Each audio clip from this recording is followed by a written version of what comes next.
Hello दोस्तों, स्वागत है आप सभी का मेरे यूट्यूब चैनल पे। चलिए दोस्तों, काव्या शो का रिव्यू करते हैं।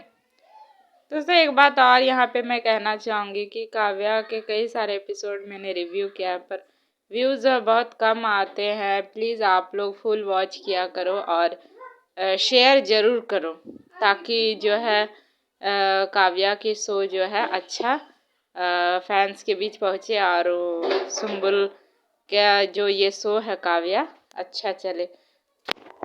दोस्तों पिछले एपिसोड में हमने देखा कि गिरिराज जो है आदि का शादी जो है राधिका के साथ करवा रहा है, जबकि गिरिराज प्रधान को ये मालूम हो चुका है कि राधिका जो है उनकी वाइफ को नहीं बचाया था बल्कि काव्या ने उसे बचाया था। लेकिन फिर भी यहाँ जो है गिरिराज प्रधान इस बात को छोड़ देते हैं और उस पर ध्यान नहीं देते हैं।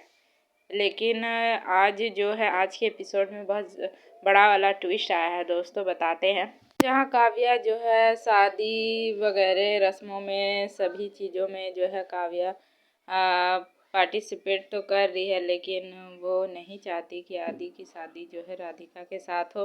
और आदि की माँ भी काव्या को हमेशा कहती है कि तुम ही मेरी बहू बनोगी और उसे जो है शगुन के तौर पर कुछ देती है। तो काव्या सोचती है कि मैं काश ये दिल से एक्सेप्ट कर पाती, मैं आपको बता पाती कि गिरिराज प्रधान से मैंने वादा किया है और मैं वादा अगर तोड़ूंगी तो आदि पर मुसीबत आ जाएगी। तो ये सारी चीज़ें सोचती है। फिर जब काव्या अपने घर आती है, जैसा कि आदि का आज जो है शादी है, वहीं काव्या तैयार होती है तो मयंक कहता है तुम वहाँ क्यों जा रही हो और तुम बता क्यों नहीं देती हो आदि को कि गिरिराज प्रधान ने ऐसी शर्त रखी है, तो वो फिर तुरंत तुम पे भरोसा भी कर लेगा और ये शादी भी नहीं करेगा। फिर जो है काव्या कहती है मैं ऐसा नहीं कर सकती और तुम भी अपना मुंह बंद रखोगे।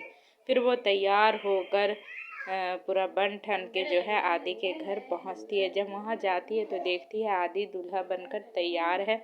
और फिर जब आदि काव्या को देखता है तो कहता है कि ये सारी रस्में मैं तुम्हारे साथ करना चाहता था, लेकिन ये सारी चीज़ें तुम्हें मंजूर नहीं थी।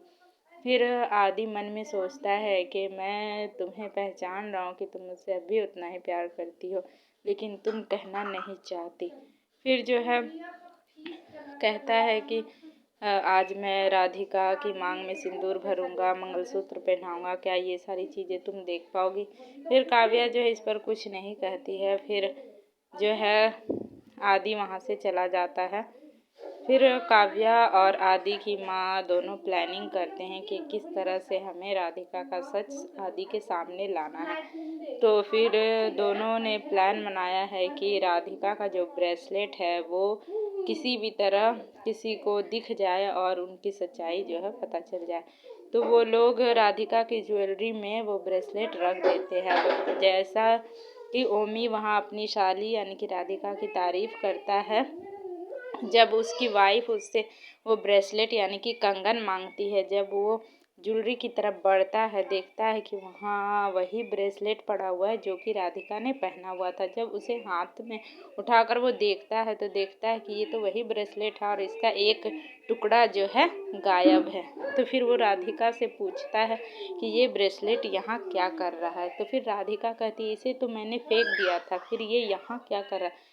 तो यहीं पे दोस्तों उसकी पोल खुल जाती। फिर ओमी जो है राधिका को बहुत ही ज़्यादा मतलब कहता है कि तुम कितनी बेशर्म हो, तुमने माँ को वहाँ मरता हुआ छोड़ दिया और काव्या ने माँ की जान बचाई थी और सारा क्रेडिट जो है तुमने ले लिया। एक दफ़ा भी नहीं सोचा कि अगर तुम वहाँ भाग गई, अगर कोई नहीं आता उनकी मदद के लिए तो माँ तो वहीं ख़त्म हो जाती। मुझे शर्म आती है, तुम कैसी लड़की हो। ये सारी बातें बहुत सारी चीज़ें बोलता है। फिर जो है काव्या और ओमी की माँ वहाँ आ जाती है और कहती है कि देखा बेटा, तुम तो अब ये सारी सच्चाई जानते हो तो तुम नीचे जाओ और आदि को सारी बात बताओ, क्योंकि मैं ऐसा करूँगी तो कोई विश्वास नहीं करेगा। फिर काव्या भी कहती है कि हाँ अम्मी भैया आप जाएं और जाके सबको सच्चाई बताएं। उस दिन मैंने आंटी की जान बचाई थी और सारा क्रेडिट जो है राधिका ने ले लिया और आज आपकी भाई की ज़िंदगी की सवाल है। तो ये सारी बातें सुनकर ओमी वहाँ से सीधा जो है आदि के पास जाता है। फिर जो है ओमी जब नीचे जाता है और वहाँ काव्या लोग भी पहुँचती है, तो फिर आदि के बारे में वो सोचता है, ओमी की सच बता देते हैं। फिर जो है ओमी की माँ कहती है, बेटा सच बताओ, तुम क्या कहना चाहते हो आदि से। फिर आदि कहता है, हाँ ओमी भैया आप बताएं क्या कहना चाहते। तो वो जो है बात पलट देता है और कहता है, बस यही कहना चाहता हूँ कि जल्दी जल्दी शादी करो, हमने तुम्हारे बाहर घूमने का सारा व्यवस्था कर दिया है। तो फिर उसकी माँ कहती है, ये बात नहीं है, मैं सबको सच बताती हूँ अगर तुम नहीं बताते हो तो।